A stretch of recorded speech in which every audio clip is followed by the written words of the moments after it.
Hey guys, VicHD here. I figured I would make a video based on my personal experiences with the indie scene right now, and I'll say this, the indie scene has been very good to me this year. I've been participating in a lot of giveaways here and there, and what's funny is that I've been getting a handful of these games thanks to these giveaways, particularly on Twitter or X, depending on how you call the platform. I've been checking out these games, and the deeper I went to the Steam rabbit hole, the more and more fascinated I got to checking these games out. So for example, I'm going to share a small list of games that I've been checking out recently. Some of them are more recent, others have been around for quite a while. This is just a small list of games from my current library right now on Steam, and some of these I actually got on the Switch. So let's start here with Ankora Lost Days. This game is essentially a survival game. It has an art style similar to that of like Studio Ghibli, but the presentation overall, it feels like it's Minecraft because it's like the main protagonist, this young girl, crashes into an unknown planet and she has to survive by either crafting tools or crafting certain items, let's say furniture or tents or chairs or whatever. And she has to make friends along the way. It does have a cutesy Miyazaki vibe to it, but it also plays like it was something out of Minecraft. So there's something fascinating there. Now this is more for the type of players who usually prefer more laid-back, casual types of games.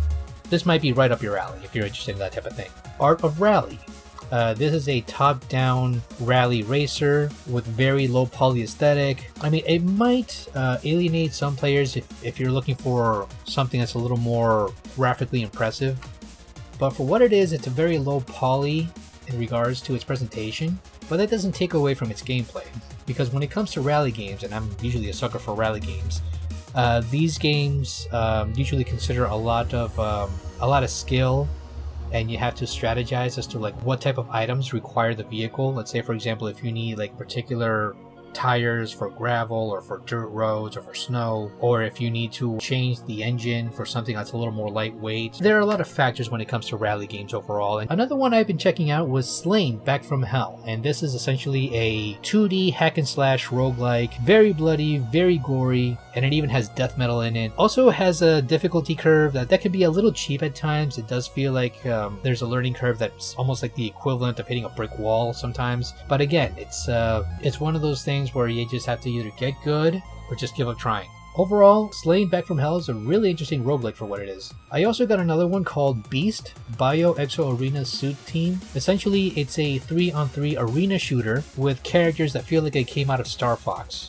Very cutesy. It has like this deathmatch mode where the characters either use lasers or use bombs, sometimes use giant robots just to take the opponents out. The game itself is an arena shooter, if you will. Originally, this was in the Apple Arcade, but eventually it's also available on Steam. I got this one on Switch, believe it or not, and it's worth checking out if you're interested. Now, another one that also blew me away was Aero GPX. Now, interestingly, I got this as a birthday gift. Me being a F-Zero fan for many years, this game is essentially a spiritual successor to F-Zero X. I mean, the roller coaster tracks, the high adrenaline soundtrack, the characters, the vehicles, this is all essentially F-Zero, but for a modern audience. And that's where the indie scene steps in. If Nintendo doesn't have faith in its own game, then the indie scene will just pick up the pieces where they left off. And the same thing can be said with First Squadron. And First Squadron is essentially a spiritual successor to Star Fox. I actually got this game directly from the actual developer, and for what it is, it's a neat rail shooter game, has a sort of like a VR setting to it. I guess it's supposed to be like a throwback to the first Star Fox game, though in my opinion it feels like a proof of concept. However, I should point out that there's a sequel called First Squadron Phoenix, and that one feels a lot more polished, a lot more detailed, and that should be releasing, I'm guessing, in the next few months, maybe the next year or so. So if you're interested in Star Fox, this is a neat alternative. However, there was another one that I got as a birthday gift, and it's Ex-Zodiac. And Ex-Zodiac feels more of a spiritual successor to the original Star Fox on the Super Nintendo. Not only that, it is also a nod to Space Harrier, which is a Sega game for those who are unfamiliar with the original Sega classics. Another one that really surprised me was By Sweet Carole. Now, originally I wanted to do a review or a live stream of this game, but unfortunately my computer is too underpowered to do a live stream with this game. Essentially, By Sweet Carole, the best way I can describe it, if anyone has played the game Clock Tower, which is that Super Famicom game that wasn't localized until just recently, it's a survival horror game, which is an action puzzle game where the main objective is to somehow escape the giant mansion.